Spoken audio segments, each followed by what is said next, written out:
আজকে ৩১৮ পৃষ্ঠা নারী সংস্কার যারা করে, নারী কমিশন বানিয়ে, এরা সাহস কিভাবে পেয়েছে তার পেছনেও কারণ আছে।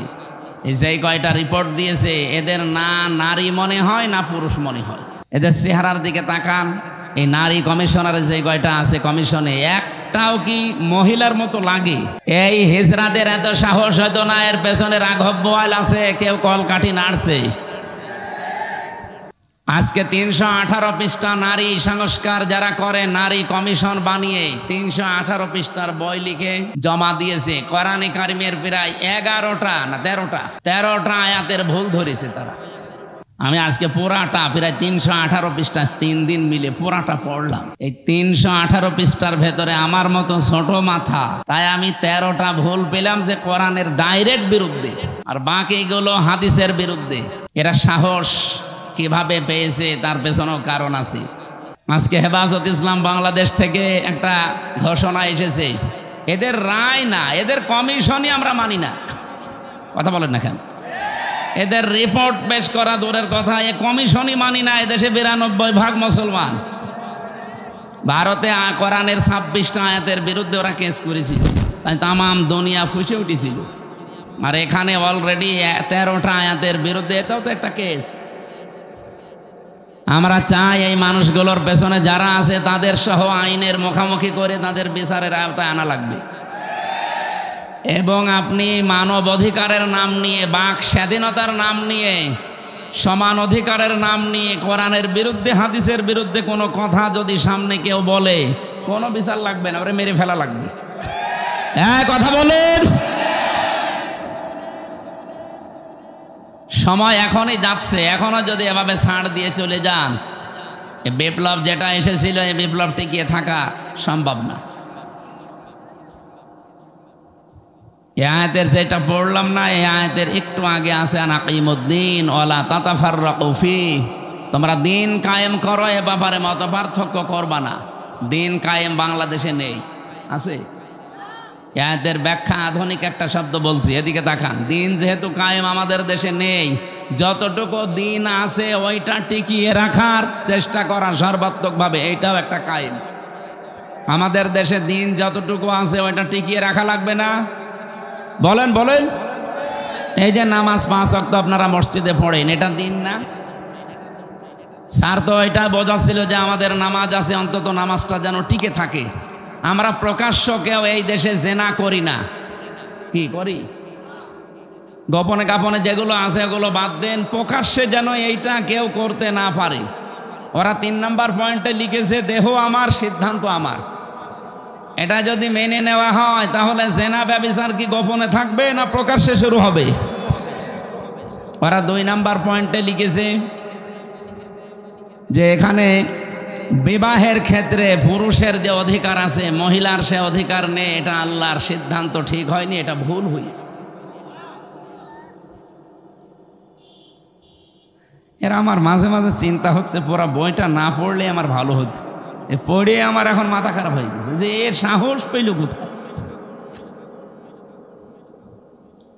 যেহেতু কোরআনে কারিম আমাদের সামনে আছে, সংবিধান হিসাবে পৃথিবীর কারো কাছে কিছু ধার করার কোনো দরকার নেই। আর আদর্শ মানতে গিয়ে যেহেতু নবী নিজে এসেছে আমাদের কাছে, সুতরাং পৃথিবীর কাউকে আদর্শ মানা অন্তত দরকার নেই। এই 2 বিষয়ে আমরা একমত আছি না? এবার আসেন আমরা মূল আলোচনায় যাচ্ছি। সূরা শূরা 13 নম্বর আয়াতের মাঝের একটা অংশ পড়েছি। আমি এতটুকু আয়াত পড়েছি ঠিক, কিন্তু এর ভেতরে যত কথা লুকিয়ে আছে, তাফসীর আকারে কথা বলতে গেলে কয়েক ঘন্টা সময় চলে যাবে এর ভেতর থেকে। আমরা একটা হাদিস পড়েছিলাম, হাদিসের হালকা ব্যাখ্যা করে আমরা আয়াতে চলে যাচ্ছি। হযরতে আবু যর রাদিয়াল্লাহু তাআলা আনহু থেকে বর্ণিত, বিশ্বনবী মুহাম্মদুর রাসূলুল্লাহ সাল্লাল্লাহু আলাইহি ওয়াসাল্লাম দার্থহীন কণ্ঠে তিনি জানিয়েছেন, মানিদ্দাআ মা লাইসা লাহু। ভালো করে শুনুন, যেই জিনিস তোমার না, ওইটা যদি তুমি নিজের কাছে রেখে দাও। আমি আবার বলছি, যেই জিনিস তোমার না, ওইটা যদি নিজের কাছে রেখে দাও, যখনই নিজের কাছে ওইটা রেখে দেবে, দাবি করবে, ওই দিন থেকে দুইটা শাস্তি তোমার শুরু। ফালাইসা মিন্না, এক নম্বরে ওই দিন থেকে তুমি আমার উম্মত না।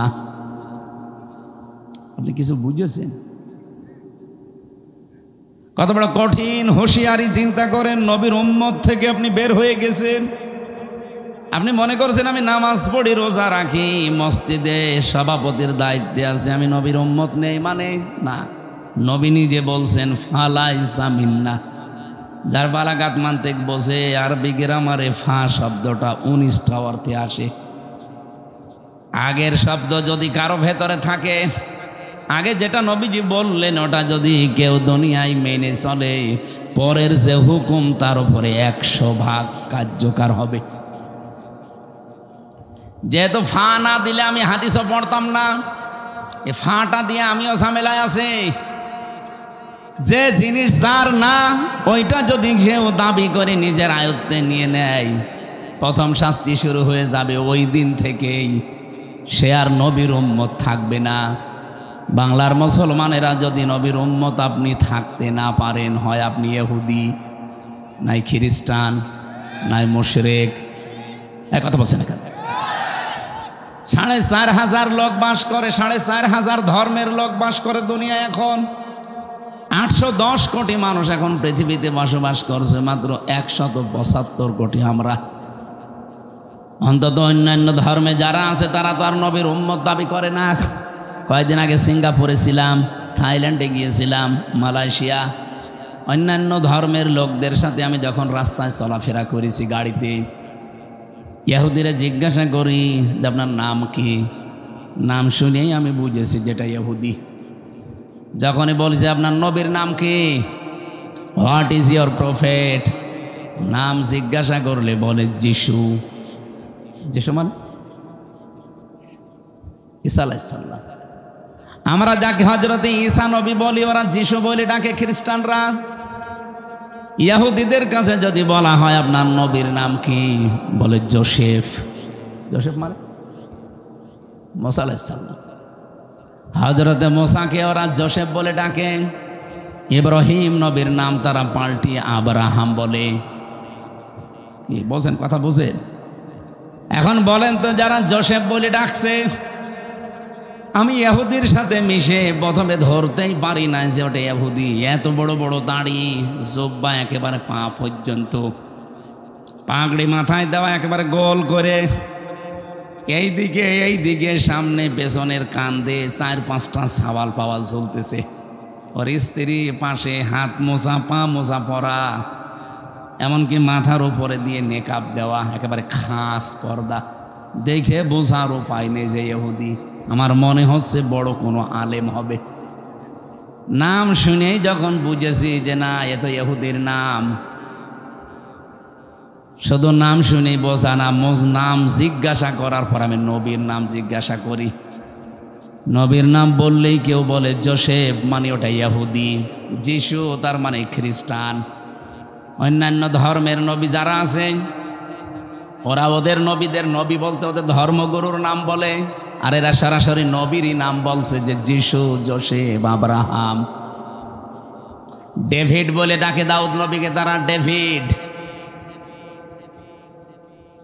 এবার আপনি যে প্রশ্নের জবাব দিতে পারবেন এখান থেকে, এই ইহুদি, এই খ্রিস্টান, এই মুশরিক, এই বৌদ্ধ যারা আছে, ওরা কোনো দিন বলবে যে আমার নবীর নাম মুহাম্মাদুর রাসূলুল্লাহ? বলেন বলেন। তাহলে নবীজির হাদিস ছিল কি, যারা নিজের না এরকম জিনিস নিজের আয়ত্তে নিয়ে নেন, ওই দিন থেকে আপনি আর নবীর উম্মত নেই। কথাটা এখন আপনি ক্লিয়ার না, এই জন্য আপনার কিছু মনে হচ্ছে না। আমি পড়ি আমার ভয় লাগে। 2 নাম্বারটা তো আরো কঠিন, বলে তাবাওয়া মাকআদাহু মিনান নার, সে যেন জাহান্নামে নিজের একটা স্থান তৈরি করে নিল। বাংলাদেশ সহ বিশ্বের দিকে তাকান, আজ কত মানুষ যেটা তার না জোর করে নিজের আয়ত্তে নিয়ে নিচ্ছে। এই যে ইসরায়েল, বলেন তো 1940 সালে তাদেরকে থাকতে দিয়েছিল, খালি গায়ে খালি পায়ে এই শয়তানরা সারা দুনিয়ার কেউ তাদের ন্যায় নিয়ে ইহুদিদের। আমরা যেমন আজ রোহিঙ্গাদের থাকতে দিয়েছি দয়া করে মানবতার খাতিরে, এরা 1940 সালে এদের খালি গায়ে খালি পায়ে থাকতে দিয়েছিল। অথচ শয়তানরা এখন তাদেরকে বাড়ি ঘর থেকে উৎখাত করে দখল করে নিচ্ছে। এ কথা বলছে না কেন? এখান থেকে একটা কথা আছে কোরআনে সূরা ইউনূসের 99-100 নম্বর আয়াতে, ওয়ায়াজআলুর রিজসা আলাল্লাযীনা লা ইয়াকিলুন। কোন মানুষ যদি তার বিবেক জ্ঞান অনুযায়ী সিদ্ধান্ত নিতে না পারে, বিবেক অনুযায়ী যদি এই লোকটা কাজ না করে, তাহলে ভুল সিদ্ধান্ত তার উপরে আল্লাহ চাপিয়ে দেয়। এই নেতানিয়াহু নামে এই শয়তান, এই কোলাঙ্গার, এই জঘন্যতম পৃথিবীর মানুষ নামে একটা কলঙ্ক। এই লোকটা তার নিজের ইচ্ছা মিটাতে গিয়ে আজ যে ভুল সিদ্ধান্ত নিয়েছে, এটার কারণে আজ পুরা ইসরায়েল দাবানল চলছে। ওরা 108টা মেশিন ফিট করেছে, উন্নত পানি দিচ্ছে, কত স্প্রে দিচ্ছে না, জাহাজ পর্যন্ত পুড়ে ছাই হয়ে যাচ্ছে। কারণ এই আগুন তো আর হামজা লাগায়নি, কে লাগিয়েছে? কারণ আল্লাহর সিদ্ধান্তের বাইরে অবস্থান নিয়েছেন। বারবার পৃথিবীর মানুষ সতর্ক করেছিল যে এদেরকে থামান, নিজেদের যা আছে অতটুকু নিয়ে থাকেন না, ওরা সব দখল করে নিজের আয়ত্তে নিয়ে নেবে। ঠিক এই সিস্টেম এখন চালু করেছে ওর আর এক ভাই, এ নরেন্দ্র মোদী। আমাদের বাপ দাদাদের দেওয়া হাজার হাজার বিঘা জমি জায়গা, যেগুলো মসজিদ, মাদ্রাসা, খানকা, ঈদগাহ, গোরস্থানের জন্য ওয়াকফ করা ছিল, ওই শয়তানরা এখন এসে ওইগুলো সব একটা অবৈধ আইন পাশ করে সব দখল করে ভেঙ্গে গুড়িয়ে দিচ্ছে। গোবিন্দ পরামানিক গত পরশু দিন দেখবেন একটা লাইভ করেছে, হিন্দু মহাজোটের মহাসচিব এই লোকটা গোবিন্দ চন্দ্র পরামানিক। লাইভে বলছিল যে এই মোদী নামে এই মাতালটাকে হিন্দু সম্প্রদায় যারা পৃথিবীতে আছেন তারা একে থামান। এই মাতাল যা করছে পৃথিবী বসবাসের অযোগ্য হয়ে যাচ্ছে। অলরেডি ভারতে দাঙ্গা লাগিয়ে দিয়েছে। কি কথা বলছেন এখন? যেহেতু প্রতিবেশী তো এ বাতাস আসলো বলে দেশে, কারণ ওদের সাথে কারোর মিল নেই। আপনি দেখেন ভারতের সাথে এই যে মালদ্বীপ, নেপাল, ভুটান, পাকিস্তানের তো নেই, আফগানিস্তানের সাথে একটা বর্ডার ছিল তাও মিল নেই, মায়ানমারের সাথে মিল নেই, চীনের সাথে মিল নেই, আমাদের সাথে মিল ছিল, বুবু ছিল, বুবু নেই, মিল নেই। বুবু ওখান থেকে যে কি করছে, জামিল মোহাব্বত একটু হয় আবার কেটে যায়। এই জন্য কারোর সাথে যেহেতু ওদের সম্পর্ক ভালো না, মিল মোহাব্বত নেই, এই জন্য আমার মনে হচ্ছে এই বাতাস এই দেশেও আসলো বলে। সাম্প্রদায়িক সম্প্রীতি নাকি এই দেশে চলে না, নেই, অথচ তামাম দুনিয়ায় আছে যে এই দেশে আগস্টের 5 তারিখের পর থেকে এই 9 মাসে সব চাইতে সাম্প্রদায়িক সম্প্রীতি বৃদ্ধি হয়েছে। এতদিনও হতে পারেনি শুধু ওদের কারণে। একটা রিপোর্ট পেয়েছিলাম, 100 ভাগের প্রায় 58 ভাগ সম্পদগুলো বুবু এবং তারা যারা আছে দায়িত্বে, তারা হিন্দুদের এবং অন্যান্য ধর্মের মানুষের সম্পদগুলো তারা বিভিন্ন কায়দায় আত্মসাৎ করেছে, মেরে খেয়েছে, বাংলা যেটা বলে।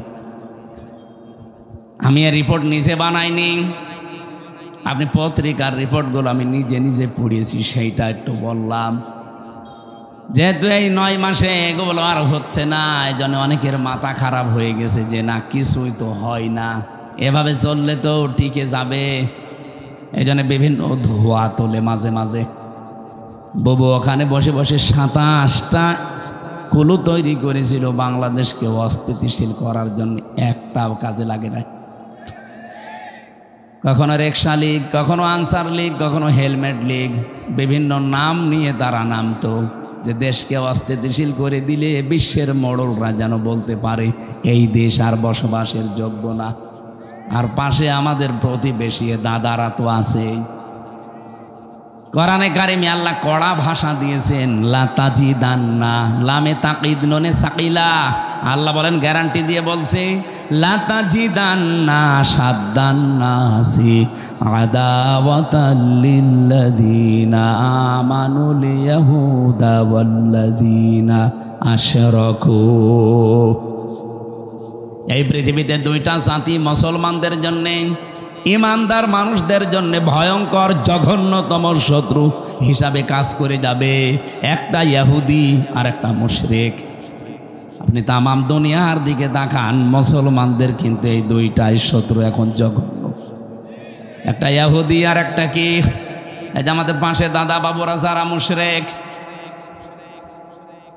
এরা অন্যের সম্পদগুলো দখল করে নিচ্ছে।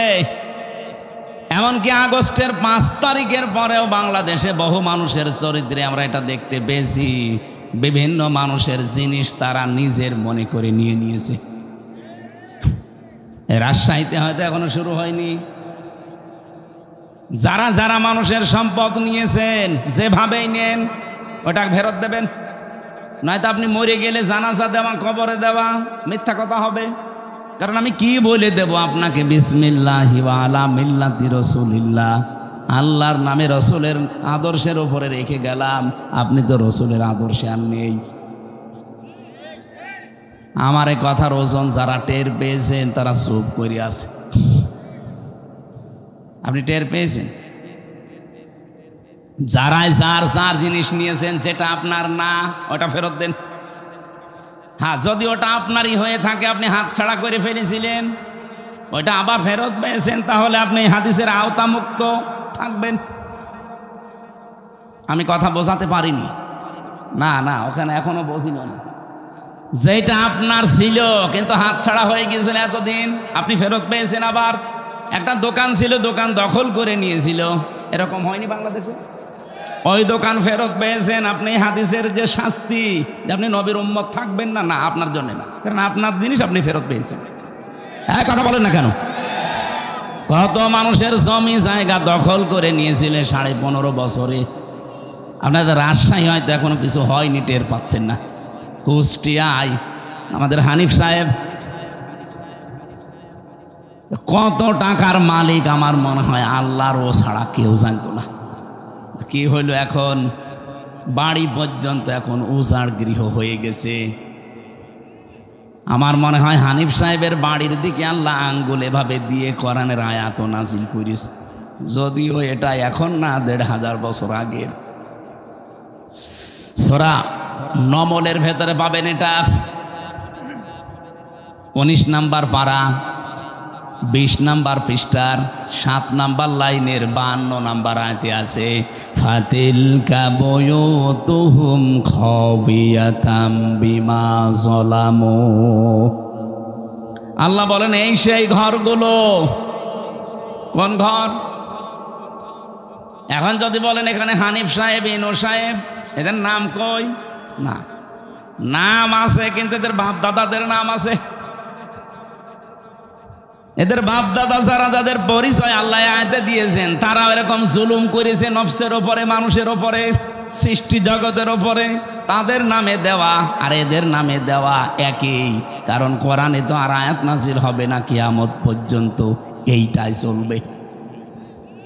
আল্লাহ তাআলা বলেন, এই সেই ঘরগুলো খাওয়িয়াতাম বিমা যালামু।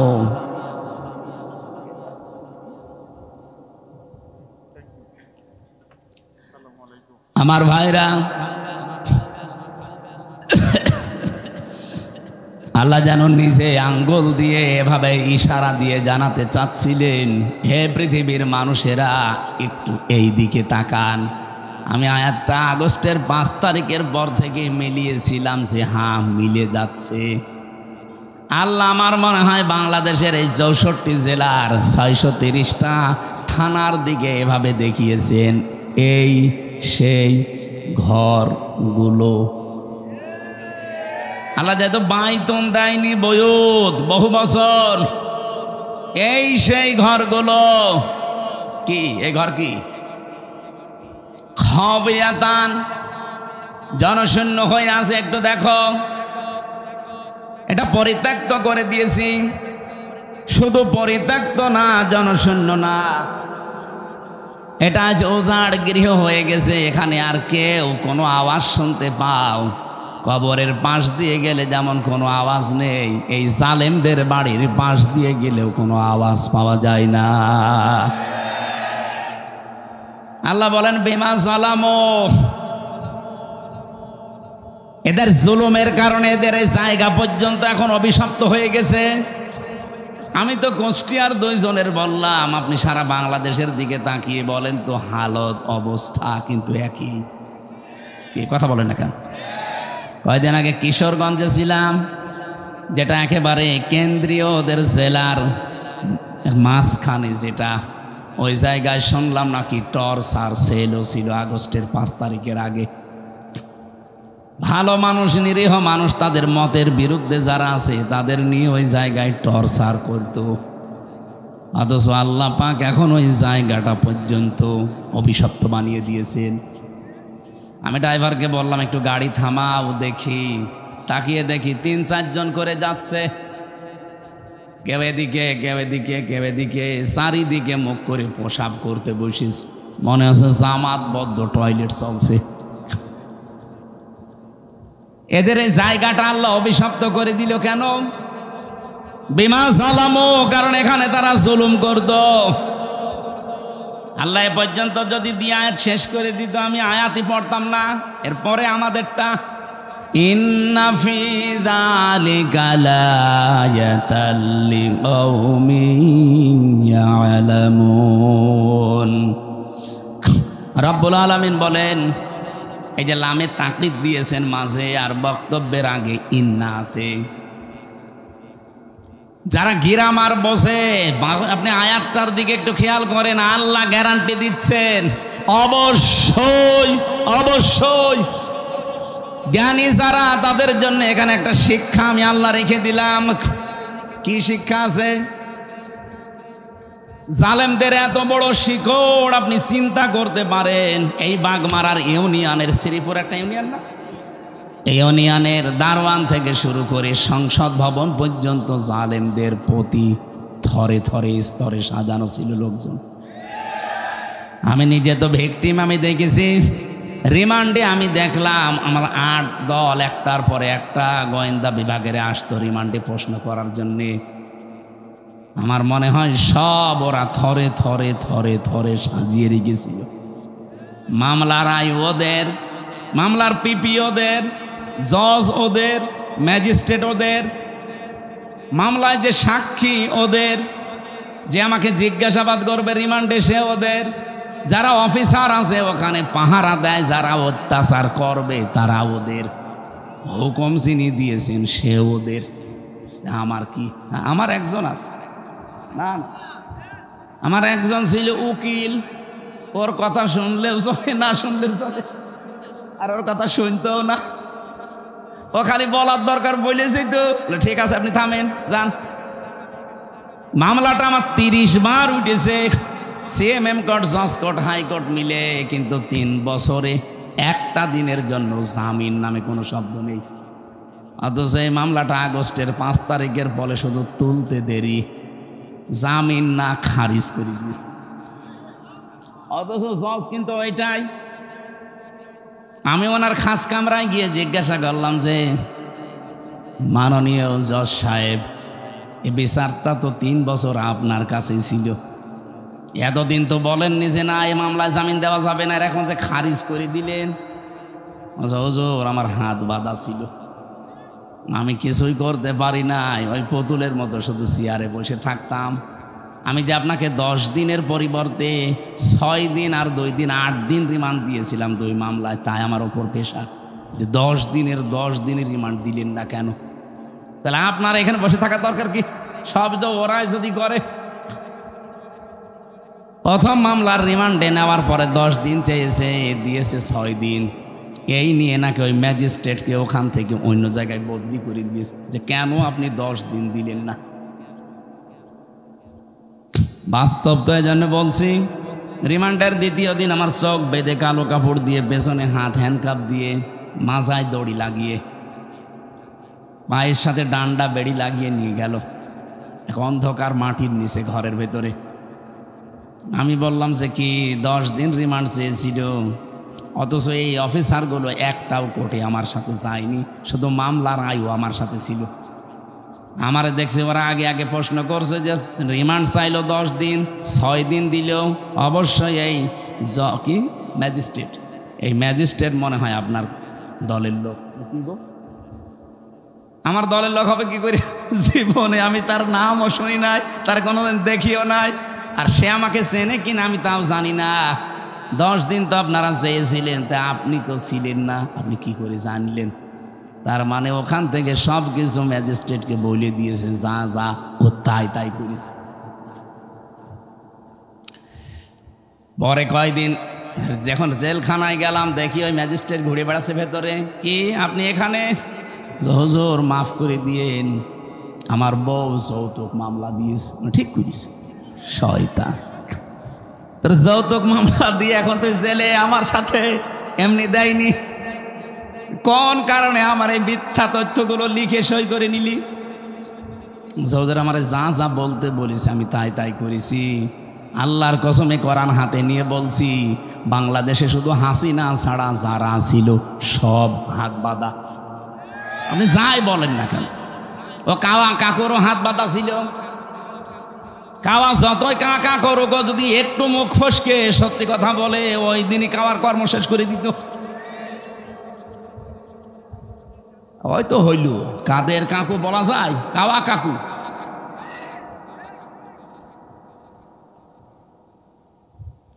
বলেন তো, এই যে স্তরে স্তরে সাজিয়ে রেখেছিল সব জায়গায়, কোনদিন ঘূর্ণাক্ষরও চিন্তা করেছে যে আমাদের এগুলো কোনদিন হারিয়ে যেতে পারে? কোরআনে কারিমে আমি আয়াত পড়েছি, সূরা আনআম 7 নাম্বার পারা 12 নাম্বার পৃষ্ঠার 4 নাম্বার লাইনের 45 নাম্বার আয়াতের প্রথম অংশে আছে, ফাকুতিআ দাবিরুল কওমিল্লাযীনা যালামু। রব্বুল আলামিন বলেন, জালেমদের শিকড় কাটা হয়ে গেছে। কেটেছে কে? না না, আল্লাহ না। কতিয়া এটা মজহুল, এর ফাইল জানা নেই। জালেমদের শিকড় যে কাটা হয়ে গেছে, কেটেছে কে? আপনি কি আলেম? এখানে আলেমরা বসে আছে না, মৌলানা? কতিয়া এর ফাইল কে? জানা নেই, কেউ জানে না জালেমদের শিকড় কাটলো কে। আপনি হানিফের বাড়ি এখন যে জিজ্ঞাসা করেন যে একটা পায়খানার ইটও নেই, প্যানও খুলে নিয়ে চলে গেল, গেল কে? কেউ জানে না। শুধু কি হানিফের বাড়ি, সারা বাংলাদেশে জালেমদের অবস্থা একই? যায় হালকা পাতলা 2-1টা ছিল। এই ফেব্রুয়ারির 5 তারিখে আযাবুল বুলডোজার নাজিল হয়ে সব, এ জেলায় নাজিল হয়নি।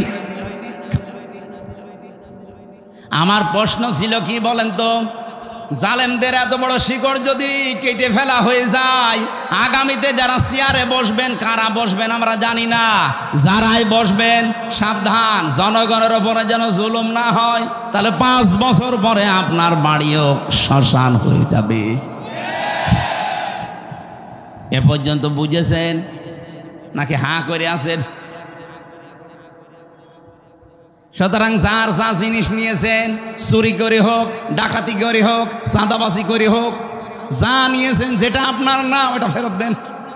হ্যাঁ, যদি আপনার জিনিস আপনি ফেরত পান অসুবিধা নেই। এই যে ইসলামী ব্যাংক, যাদেরটা তারা ফেরত পেয়েছে। অনেকে বলছে না এটা চিন্তায় হয়েছে। চিন্তা হয়েছে মানে ইসলামী ব্যাংকে আপনার বাবার নাকি? যাদের ব্যাংক তারা ফেরত পেয়েছে, তাদের মাথার ঘাম পায়ে ফেলে টাকা দিয়ে ব্যাংক করা, কথা বলেন না কেন? ব্যাংক যাদের তারা ফেরত পেয়েছে, জিনিস যার সে যদি ফেরত পায় এই হাদিসের আওতা মুক্ত থাকবে সে। কিন্তু আপনার জিনিস না, আপনি বাবা শাহজালাল সব হালাল বলে দখল করে নিচ্ছেন। এটা যারা করেছেন আগামীতে ফেরত দিয়ে দেন কালকেই, নাই তো আপনি নবীর উম্মত আর নেই। আপনি মরে গেলে আমারে দিয়ে জানাজা না, কাবার ইমাম দিয়ে জানাজা পড়িয়ে মাটি দেবেন, কবরে আযাব শুরু হয়ে যাবে। এরপরেও যদি কেউ না বোঝার ভান করে থাকেন, এদিকে আসেন, আসেন, এমন জোরে কানের নিচে 2টা দেব না, সব টের পেয়ে যাবেন। যাব না। ওয়ালিয়াতাবাওয়া মাকআদাহু মিনান নার, সে যেন জাহান্নামে নিজের একটা স্থান তৈরি করে নিল। আমার তো হাদিসটা পড়ে মনে হয় খাপের খাপ এই দেশে অনেকের জীবনে মিলে যাচ্ছে। আমরা যারা বেশি আছি অন্তত আল্লাহ যেন আমাদেরকে বাঁচিয়ে রাখেন, বলেন আমিন। আরে ভাই, আপনার সবার জন্য কথা বলছি, যারা এগুলো করেছেন ফেরত দিয়ে দেবেন। আমি আবার বলছি, হ্যাঁ, আপনারটা যদিও দখল করে নেয় এতদিন, ওটা যদি আপনি ফেরত পেয়ে থাকেন আপনি হাদিসের বাইরে থাকবেন। এবার যদি না বোঝেন, আমার আর বাংলায় বলা সম্ভব না, আমি বাদ দিয়ে দিলাম, জান আপনার আয়ু ছেড়ে দিলাম। আমি সূরা মাত্র একটা আয়াতের 5 ভাগের 1 ভাগ পড়েছি। কাবুরা আলাল মুশরিকিনা মা তাদউহুম ইলাইহি। এবার তাফসীর আকারে কথা বলতে চাই। সূরা কোন সূরা? সূরা মানে সংসদ। তাহলে সংসদ এই শব্দটার নামে আল্লাহ একটা সূরা দিলেন, অথচ এই 54 বছরে আমরা সংসদে যেতে চাইলেই আমাদের উল্টাপাল্টা কথা বলতো। কি বলতো না? আরে ভাই, সংসদ নামে একটা সূরা আছে, সংসদ চলবে যে জিনিস দিয়ে, তার নাম সংবিধান। সে সংবিধান নামে একটা সূরা আছে, নাম কি? ফুরকান। সবগুলো যদি আল্লাহ তৈরি করে দিয়ে থাকে, আমরা যেহেতু কোরআন দিয়ে দেশ চালাতে চাই, জীবন চালাতে চাই, এই কথাগুলো আপনাকে বলতে চাচ্ছি। হ্যাঁ, আপনি সেদিকে ডাক দেন, এই যে কোরআনের দিকে আসো। আল্লাহ রাব্বুল আলামিন যে জীবন বিধান পাঠিয়েছেন, এইটার উপরে দুনিয়াকে চালানোর চেষ্টা করো, দাঁড় করাও। এই কথাগুলো বললে সবচাইতে বেশি খারাপ লাগবে, মন খারাপ হবে, রাগ করবে কারা? কাবুরা আলাল মুশরিকিন, মুশরিকরা মন খারাপ করবে। মা তাদউহুম ইলাইহি, যেদিকে আপনি মানুষকে ডাকতে চান, এদিকে যদি সত্যিই মানুষকে ডাকেন মন দিয়ে, আপনার কথা শুনে কোনো ইমানদার, কোনো মুসলমান রাগ করবে না, খুশি হবে। আমার ওই যে খুতবার প্রথমে এই কথাগুলো ছিল, আনাশহাদু আন্না মুহাম্মাদান আবদুহু ওয়া রাসূলুহুল মাবউসু ফিনা বিল হুদা ওয়া দীনিল হাক্কি লিইযহিরাহু আলাল আদিয়ান। আমরা সাক্ষী দিচ্ছি মুহাম্মদ রাসূলুল্লাহ, যিনি আল্লাহর বান্দা এবং রাসূল, আল্লাহ তাকে পাঠিয়েছিলেন দ্বীনে হক দিয়ে, সত্য বিধান দিয়ে, হেদায়েত সহকারে। লিইযহিরাহু আলাল আদিয়ান, দুনিয়ায় যত দিন ধর্ম আছে সব কিছুর উপরে ইসলামকে বিজয় করার জন্য। এজহার মানে কি? আমরা অনেকে মনে করি এজহার মানে নুন সাকিন মিম সাকিনের কায়দা। এটা এজহার মানে স্পষ্ট করা না। এজহার মানে এখানে বিজয় করা, এজহার মানে দাঁড় করানো, এজহার মানে কায়েম করা। এবার আসেন আমরা আয়াতের মূল কথায় যেতে চাই। আপনারা কি চলে যাবেন? হ্যাঁ, আমার ভাইরা, বিশ্বনবীকে যে দল মাবউসু ফিনা বিল হুদা, তোমাদের ভেতরে আমি আমার রাসূলকে হেদায়েত সহকারে পাঠিয়েছি।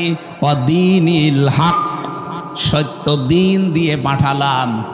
তাহলে নবীজি এসেছিলেন পৃথিবীতে হেদায়েত নিয়ে এবং সত্য দিন নিয়ে। তার কাজ কি ছিল? কোরআন শরীফ থেকে আমি 3টা জিনিস নবীজির জীবনে পেয়েছি। ওনার মিশন এবং ভিশন ছিল দুনিয়ায় 3টা। কয়টা বলেন? 1 নম্বরে উনি তাওহীদ প্রতিষ্ঠার জন্য এসেছিলেন। এটা রেকর্ড হচ্ছে, তো সারা বাংলাদেশে লাইভ চলছে, সবাইকে শোনাতে চাই। এই দেশে তাওহীদ প্রতিষ্ঠার জন্য নবীজি যেহেতু পৃথিবীতে এসেছিলেন, উনি এখন নেই, এই দায়িত্ব এখন তার উম্মতদের। এই কথা বলেন না কেন? এখন এটা প্রতিষ্ঠা করবেন কি করে? তাওহীদ প্রতিষ্ঠার জন্য কোরআনে কারিমে 1500 বছর আগে, আমার খুব ভালো করে শুনবেন, আল্লাহ পাক 1500 বছর আগে কিছু মূল নীতি দিয়েছেন যে তাওহীদ যদি প্রতিষ্ঠা করতে চান, এই 3টা মূল নীতি সামনে নিয়ে এগিয়ে যাবেন। এটা সূরা আলে ইমরানে আছে, 3 নম্বর পারা 17 নম্বর পৃষ্ঠার 2 নম্বর লাইনের 64 নম্বর আয়াতে আছে। قل يا أهل الكتاب تعالوا ইলা কালিমাতিন সাওয়াইম বাইনানা ওয়া বাইনাকুম আল্লা না'বুদা ইল্লাল্লাহ ইলা আখির আয়াত। রব্বুল আলামিন বলেন, নবী আপনি ওই আহলে কিতাবদেরকে ডাক দেন যে আসো আমরা অন্তত তিনটা বিষয়ে একমত হই। যেহেতু তোমরা হযরতে মুসা নবীর উম্মতের দাবি করো, কেউ ঈসা নবীর, কেউ দাউদ নবীর, কেউ ইব্রাহিম নবীর, বিভিন্ন রকমের নবীদের নাম বলে তোমরা দুনিয়ার জীবন চালাতে চাও, আসো সবাই মিলে আমরা তিনটা বিষয় ঐক্যমত হই। আর আমার মনে হয় এই দেশের জন্য এগুলো বলা লাগবে না, কারণ এই দেশে অন্যান্য কিতাবের অনুসারী একেবারেই কম। আমরা শুধু যারা মুসলিম তাদের কিতাবের নাম কি? কোরআন। বলেন বলেন। তাহলে এই কোরআন মানা লোক, বাংলাদেশে কোরআন বিশ্বাস করা লোক 92%। 100 জনের 92 জন সুবহানাল্লাহ বলতে পারেন নাই? তাহলে এদের কাছে তো আর ওই কথাই বলা লাগে না যে অন্যান্য কিতাবের লোকেরা আসেন, ওরা মাত্র 8 ভাগ, আমরা 92 ভাগ। এই জন্য আমরা আহ্বান জানাবো, আজ আসেন। যেহেতু তাওহীদ প্রতিষ্ঠা নবীজির জীবনের প্রথম মিশন আর ভিশন ছিল, আমরাও তাওহীদ প্রতিষ্ঠা করতে চাই, কিন্তু তিনটা জিনিস সামনে নিয়ে এগিয়ে যাওয়া লাগবে। 1 নম্বরে এই তিনটা জিনিসকে কায়েম করার জন্য লাগবে ঐক্য। আসেন তো আমরা ঐক্যবদ্ধ হই এই তিনটা বিষয় সামনে নিয়ে। আল্লাহ না'বুদা ইল্লাল্লাহ, আল্লাহ ছাড়া কারো ইবাদত। বলেন বলেন। ইবাদত কি? আপনি মন মতো একটা জিনিস বানিয়ে বলবেন যেটা ভালোই লাগছে, না ওটা ইবাদত না। আল্লাহর হুকুম থাকা লাগবে আর রাসূলুল্লাহর তরিকা থাকা লাগবে, এর নাম ইবাদত। এই কথা বোঝা যায়নি?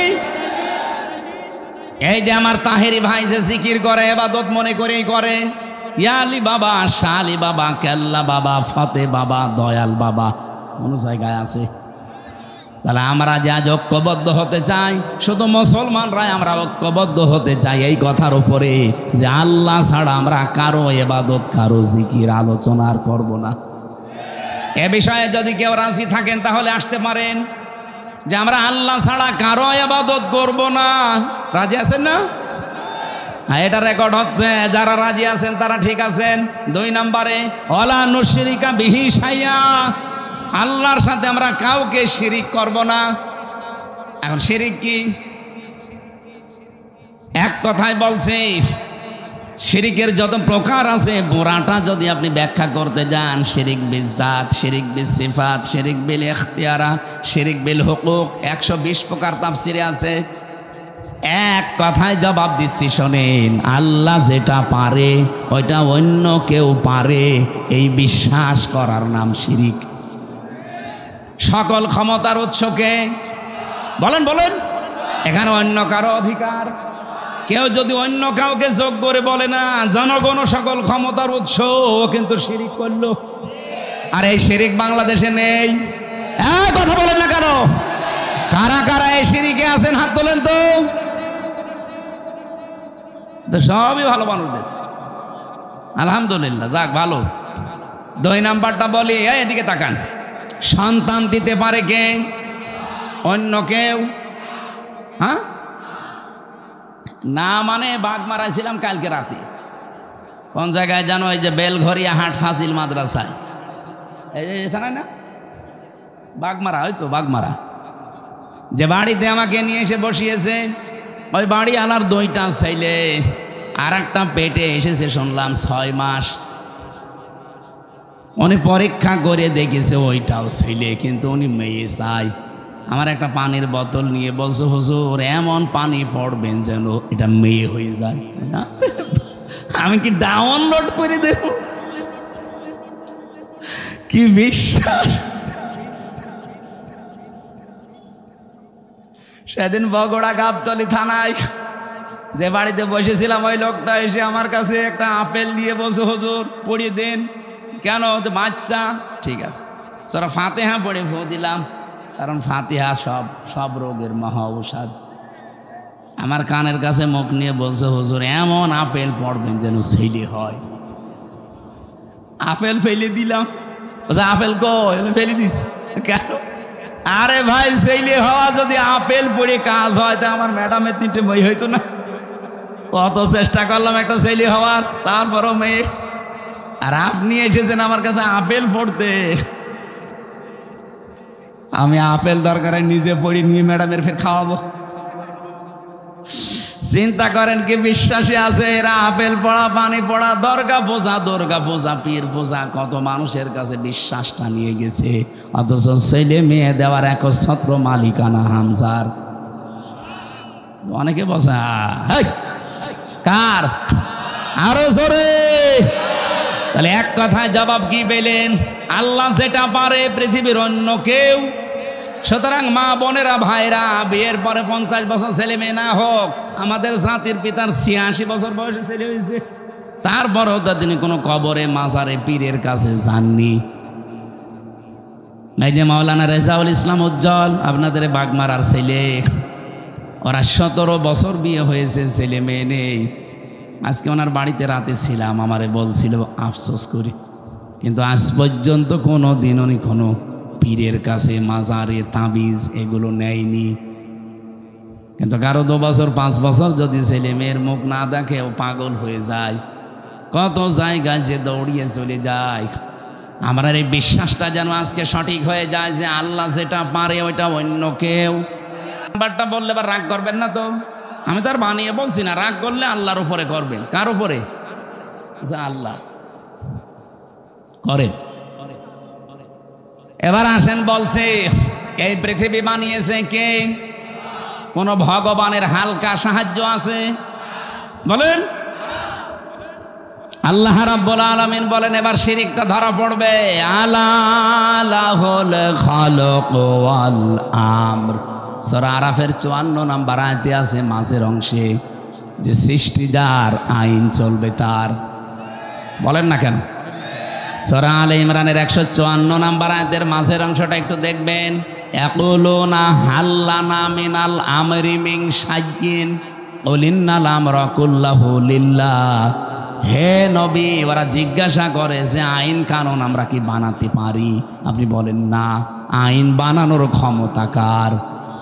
সুতরাং বাংলাদেশে 92,000 মুসলমান দাবি করছেন আল্লাহর পাঠানো আইন এই জমিনে কায়েম বাদ দিয়ে পৃথিবীর কোনো মানুষের তৈরি করা আইন যদি কায়েমের জন্য আপনি চেষ্টা করেন, দল করেন, আন্দোলন করেন, আল্লাহর কসম আপনি শিরিক করছেন। নিয়ে আসেন তো, কোন হুজুর নিয়ে আসবেন ভুল ধরতে? নিয়ে আসেন, নিয়ে আসেন। এটা বাংলাদেশ এখন চলছে কিনা বলেন? এরপরেও যদি কারো পরিবর্তন না হয়, এখন এর কিভাবে আপনি হেদায়েত করবেন বলেন? এর মাথার উপরে খাইটে মারা ছাড়া কোনো উপায় আছে? মানুষের মনটা খারাপ হয়েছে আমার এই কারণে যে এত বাংলায় বলছি যে আল্লাহ বানিয়েছে, আইন চলবে তার। আপনি অন্যের আইন এখানে দাঁড় করাতে চান, আপনি তো শিরিক করছেন। কারণ আল্লাহ যেটা পারে ওইটা অন্য কেউ। এবার আপনি যা ভালো লাগে করেন তো ভাই। আপনি যদি জাহান্নামে যেতে চান আসেন, আপনাকে 2 লাথি দিয়ে আরো ফেলে দিই। বড় দুঃখ নিয়ে কথাগুলো বলছি। এত চিল্লানো, এত পাল্লানো কি হচ্ছে? আপনার পরিবর্তন আসতে চাই না, আমি কি আপনার ক্ষতি চাই? আপনি নিয়ে এসেছেন এত কষ্ট করে, সে কুষ্টিয়া থেকে সঠিকটা তুলে ধরলাম। আরে ভাই, নামাজ আপনার যদি কমও থাকে, রোজা আপনার কমও থাকে, আমল আখলাক যদি কমও হয়, ঈমান যদি খাঁটি হয়, শিরিক না থাকে, আপনি কি জান্নাতে যেতে পারবেন? আর যদি শিরিক মিশ্রণ হয়, কাদিমনা ইলা মা আমিলু মিন আমালিন ফাজআলনাহু হাবাআম মানসুরা। কোন মানুষ যদি শিরিক মিশ্রিত কিছু নিয়ে যায়, ওটা ধুলি কণার মতো মুখের উপরে নিক্ষেপ করা। এই জন্য বাঁচাতে চাই। আসেন, আমরা তাওহীদ প্রতিষ্ঠার 2য় পয়েন্টে, শিরিক আমরা করছি না, করব না।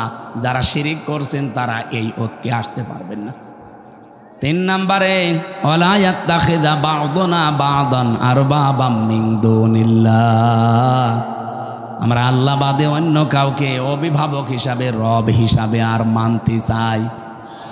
এই 3টা বিষয় যারা ঐক্যমত হবেন তারা এক জায়গায় হলে তাওহীদ প্রতিষ্ঠা সম্ভব। ফাইন তাবাল্লাউ ফাকুলু শাহাদু। নবী আপনি বলেন, এরপরেও যদি কেউ মুখ ফিরিয়ে চলে যায়, ফাকুলু শাহাদু, আপনি ঘোষণা দিয়ে দেন, সাক্ষী দিয়ে দেন, আযান দিয়ে দেন, ফাআন্না মুসলিমুন, যে আসতে চাও আসো, এই তিনটা বিষয়ে যদি ফিরে যেতে চাও তোমরা আমাদের সাথে আর নেই। আমার মনে হয় বাংলাদেশে যদি এই পয়েন্টটা সামনে নিয়ে তাওহীদ প্রতিষ্ঠার জন্য আজ এই 92 লাগবে না, মাত্র 51% মুসলমান যদি আজ এক হয়ে যেতে পারি, সামনের বাংলাদেশ হবে আল্লাহর কোরআনের বাংলাদেশ। এটা একটু দেখা দরকার। 54 বছর তো বিভিন্ন জিনিস দেখেছি, এইটা দেখতে বাকি আছে কি? বাকি নেই। এই কোরআনে 500 আইন আল্লাহ দিয়েছেন। এটার কথা বললে কাদের রাগ হবে যেন? কাবুরা আলাল মুশরিকিনা মা তাদউহুম ইলাই, আমি যেটিকে ডাকছি এই কথা বললে আল্লাহ বলেন সবচাইতে বেশি রাগ করবে, মন খারাপ করবে। বলেন বলেন। তাওহীদ প্রতিষ্ঠার জন্য আল্লাহ পাক আপনাকে জীবনেও মনোনীত করবে না যদি আপনার মন তৈরি না হয়। এজন্য আয়াতের পরবর্তী আয়াত এইটা, আল্লাহু ইয়াজতাবি ইলাইহি মাইয়াশা ওয়া ইয়াহদি ইলাইহি মাইয়ুনিব। আল্লাহ সবাইকে এ কাজে মনোনীত করেন না, আল্লাহ যাকে নির্বাচিত করেন, পছন্দ করেন, তাকে এই কাজের জন্য বাছাই করেন। আর যাকে আল্লাহর ভালো লাগে না আল্লাহ তাকে ছাঁটাই করে দেন। তাহলে ছাঁটাই করা, বাছাই করা এটা আল্লাহর একটা পদ্ধতি। আল্লাহ আন্দাজে কাউকে ছাঁটাইও করেন না, আন্দাজে কাউকে বাছাইও করেন না। আল্লাহ ছাঁটাই করতে হলে আল্লাহ সেই যোগ্যতা দেখে তার ভেতরে, আল্লাহ বাছাই করতে হলেও তার যোগ্যতা দেখে। সুতরাং আপনি যদি ফিরে আসার মন তৈরি না করেন, জীবনেও একামতে দিনের কর্মী হিসাবে আল্লাহ আপনাকে বাছাই করবে না। আল্লাহু ইয়াজতাবি ইলাইহি মাইয়াশা, আল্লাহ পাক বলেন আমি নির্বাচিত করি, আমি বাছাই করি, আমি তাকে নির্ধারণ করি, তাকে পছন্দ করি, তাকে এই মানুষটাকে আমি আল্লাহ আমার নিজের দিনের জন্যে, দিন কায়েমের জন্যে পছন্দ করে রাখি। যখন দেখি ওয়াহদি ইলাইহি মাইয়ুনিব, ওই লোকটা আমার দিকে ফিরতে চায়। আপনার মনই যদি না থাকে, আল্লাহর কথায় আপনার মন তৈরি হয় না, হামসার কথাই হবে। এই জন্য মনটা আগে তৈরি করেন। আজ বাংলাদেশে 92% মুসলমানের সবাই এ দেশে ইসলাম কায়েম হোক চাই না। আমি আগস্টের 5 তারিখের আগে একটা জরিপ পেয়েছিলাম, মাত্র 100 জনের 15 জন বলতো আমরা এই দেশে ইসলাম কায়েম চাই। তার ভেতরে এই মীর সাহেব একজন হয়তো। আপনি জিজ্ঞাসা করে দেখেন, আপনি চান না রাষ্ট্রে ইসলাম কায়েম হোক?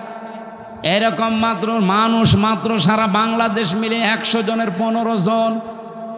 অথচ এই 9 মাসের ব্যবধানে আপনি এই যে এপ্রিল চলছে, আজকে মে মাস না, আজকে 3 তারিখ, এপ্রিলের আমার মনে হয় 29 তারিখের একটা রিপোর্ট পেয়েছিলাম। এটাই যে মাইক্রোসফট দিয়েছে, এটা খ্রিস্টানরা 227টা দেশ নিয়ে তারা এই রিপোর্ট পেশ করেছে।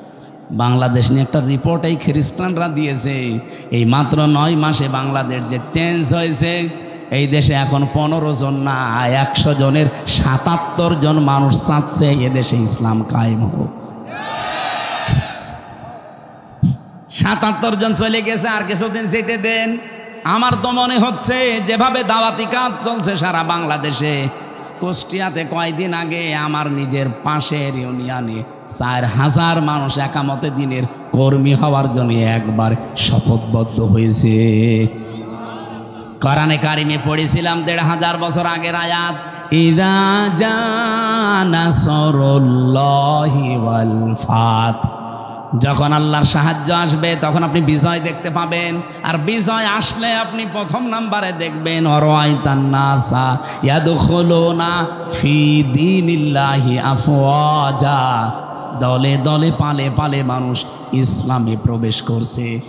প্রশ্ন আসতে পারে, ওরা তো মুসলমান, আবার ইসলামে আসলো কি করে? না, যারা আল্লাহর দিন কায়েমের জন্য, আল্লাহর আইন কায়েমের জন্য চেষ্টা করে না, এগুলো মুসলমান হতে পারে না।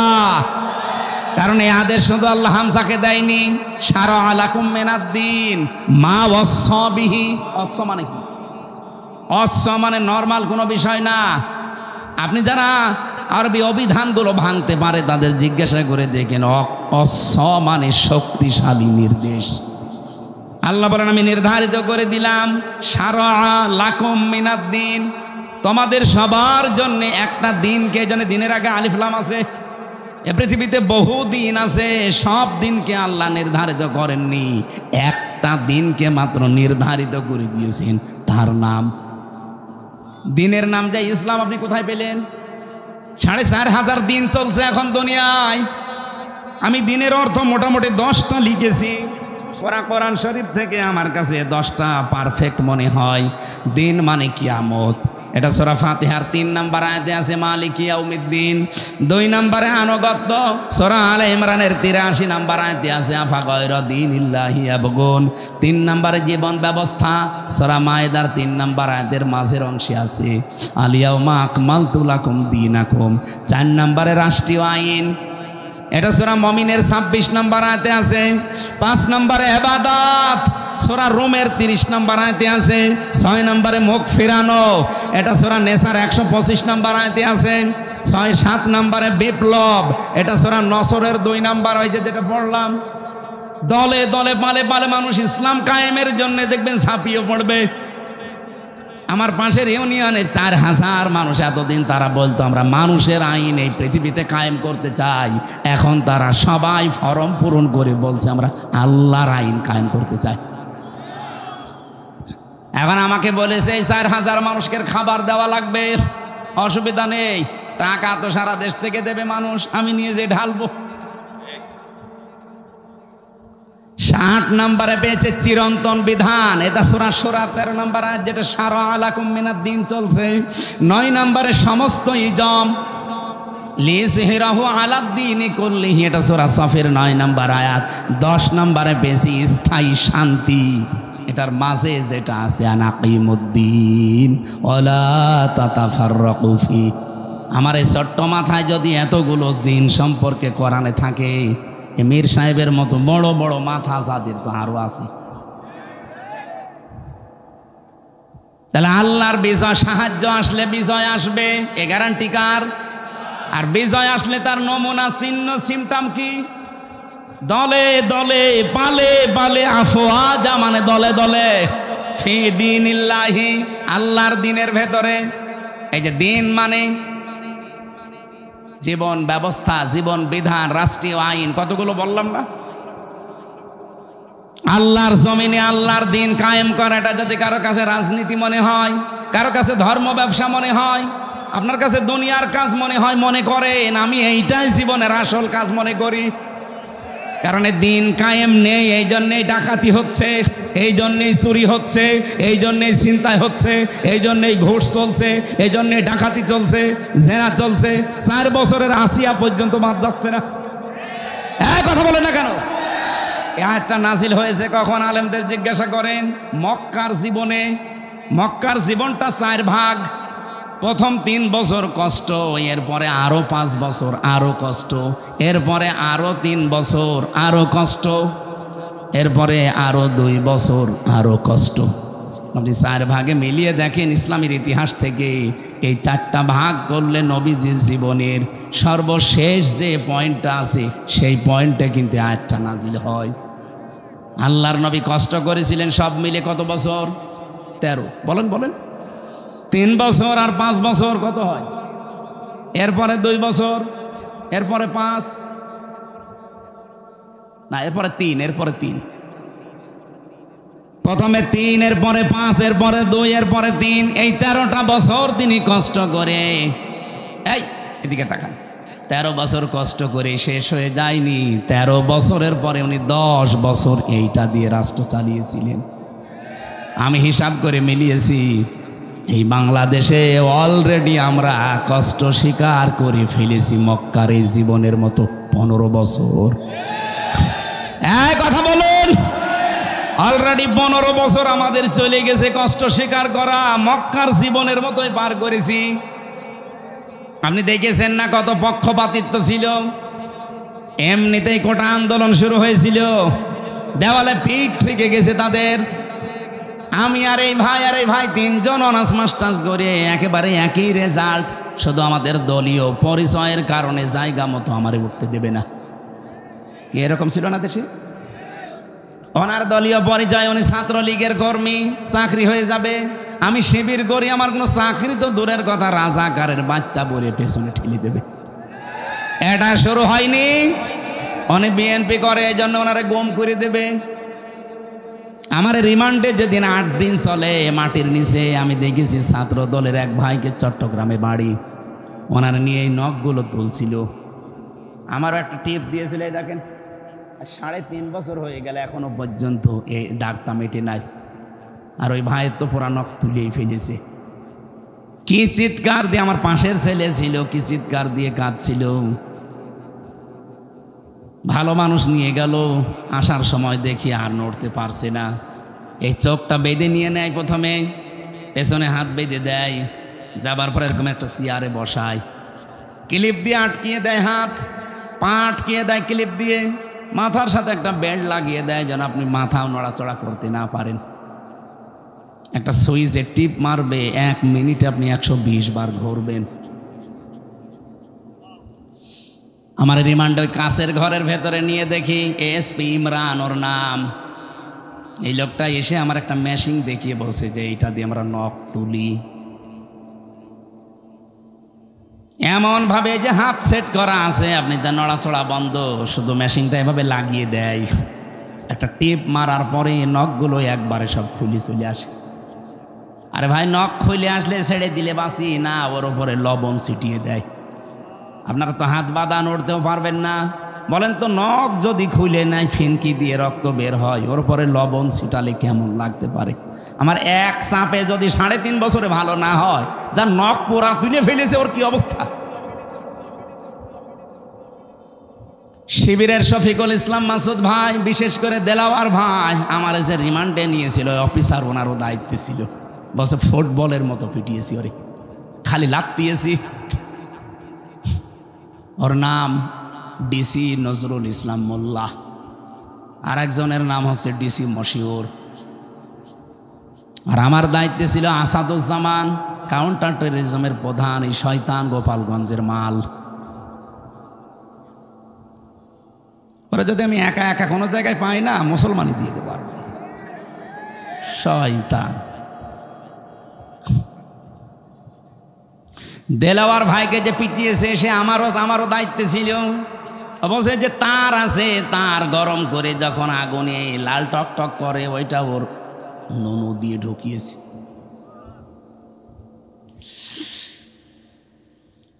ওনার লজ্জাস্থান নষ্ট হয়ে গিয়েছিল, পরবর্তীতে চিকিৎসার মাধ্যমে আল্লাহ আবার ফেরত দিয়েছে। এখন আপনাদের পাশে বগুড়াতে বিয়েও করেছে, একটা বাচ্চাও আছে। এই বাংলাদেশের সবচাইতে বেশি 67 দিন রিমান্ডে ছিল আল্লাহর এই বান্দা, জীবন্ত শহীদ দেলাওয়ার।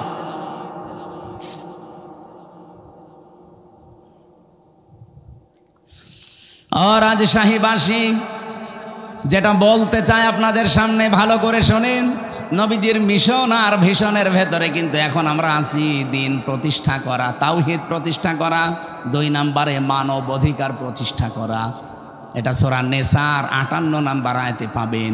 আর এটা প্রতিষ্ঠা করার জন্য কি কি করা লাগবে আল্লাহ সেইটাও দিয়েছেন। ইন্নাল্লাহা ইয়া'মুরুকুম আন তুআদ্দুল আমানাতি ইলা আহলিহা। তোমাদের যাবতীয় আমানত আল্লাহর নির্দেশ, যত আমানত আছে সব তার প্রাপকের কাছে পৌঁছিয়ে দাও। তাফসির যারা পড়তে পারে তাদেরকে বলছি, বাড়ি যে মেলাবেন, তাফসিরে মারেফুল কোরআনে আমানাত, এখানে ভোট লেখা আছে। আপনি যে দেখবেন 9টা অর্থ লেখা আছে। ভাই আমার মনে আছে, আমি তো আগে মতো এই জন্য তো তা আদায়ের মাহফিল নিতে চাই না, সাথা এগুলো নিতে চাই না। তো এই কারণে আগামীতে মাহফিল আদায় করা যেখানে এসব সমস্যা আছে আমরা নিয়ে আনবেন না। একটা বিষয়, একটা গুরুত্বপূর্ণ বিষয়টা এই ক্লিয়ার না হলে শেষে সকালবেলা তো নিজেরাই ফতোয়াবাজি করবে না। এত কষ্ট করে নিয়ে আসলাম, কি বলে গেল, কি বলে গেল, মানে আপনি টের পাচ্ছেন কি বলছি? চালানে বারবার 3টা চিঠি দিল, সভাপতি মিলে, ভাই মিলে, উনি মিলে, এত চিঠি দিলে আমার তো মাথায় যা আছে সব তো ভুলে যাবো। নেন আপনার আগে টাকা তুলে নেন। যারা যাচ্ছে ভেতরে যা যা এনেছেন এই মসজিদের উন্নয়নের জন্য চাচ্ছে, দয়া করে একটু হাত খুলে দিয়ে দেন, এরপর আমরা আরম্ভ করছি। কই লোকজন কই? হ্যাঁ, যা এনেছেন একটাও যেন বাড়ি নিয়ে যান না, ভাড়া বাদ দিয়ে সব দিয়ে যান। আর এইভাবে আলোচনা ভুলে যাই আমি। এই মেয়েদের ওপর একটা বই লিখেছিলাম জেলখানায় বসে বসে, ওরা তো লিখতেও দেয় না। ফাঁসির কন্ডেম ছেলে, বহু কষ্ট করেছিলাম। দাম্পত্য জীবনের সমস্যা এবং তার সমাধান, এটা মেয়েদেরকে পড়াবেন। 120 পৃষ্ঠা করেছি। আর এটা শিক্ষিত মানুষদের জন্য, সৃষ্টি নিয়ে, এটা সবার জন্য না। যারা শিক্ষিত মানুষ আছেন এটা নিলে কাজে লাগবে আপনার। যদি পারেন এই দুইটা নিয়ে যেন, ওই গাড়িতে মনে হয় কোন জায়গায় আছে জানো।